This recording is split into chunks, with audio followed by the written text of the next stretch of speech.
আপনারা এখন এই ভিডিওর মাধ্যমে জানতে পারবেন ইন্ডিয়ান 1 টাকা সমান বাংলাদেশি কত টাকা এবং ইন্ডিয়ান 2 রুপি বাংলাদেশি টাকায় মূল্য কত বা বাংলাদেশি টাকায় কত টাকা। ভিডিও শুরুতেই যেটি বলবো সেটি হচ্ছে বাংলাদেশি টাকার চাইতে ইন্ডিয়ান টাকার মান ভালো বিদায় ইন্ডিয়ান 1 রুপি সমান বাংলাদেশি টাকায় দাঁড়ায় 1 টাকা 31 পয়সা।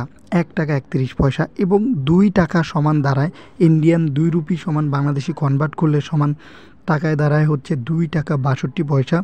এটি হচ্ছে বর্তমান 2024 সালের রেট অনুযায়ী। এবং ইন্ডিয়ান যেহেতু অর্থনৈতিক দিক দিয়ে ভালো এবং তাদের অর্থনৈতিক ব্যবস্থা ভালো বিদায় তাদের টাকার রেট বেশি। যারা প্রবাসী আছেন, যারা বিদেশ থেকে বাংলাদেশে টাকা পাঠাবেন ইন্ডিয়ান থেকে বাংলাদেশে, তারা এই রেট জেনে এবং যখন টাকার রেট ভালো থাকবে তখন টাকাগুলো পাঠানোর চেষ্টা করবেন। এবং যদি আপনারা প্রতিনিয়ত টাকার আপডেট পেতে চান তাহলে আমাদের পেজে মেসেজ করবেন। ইনশাআল্লাহ আমরা সঠিক তথ্য আপনাদের দিয়ে সাহায্য করার চেষ্টা করব ইনশাআল্লাহ।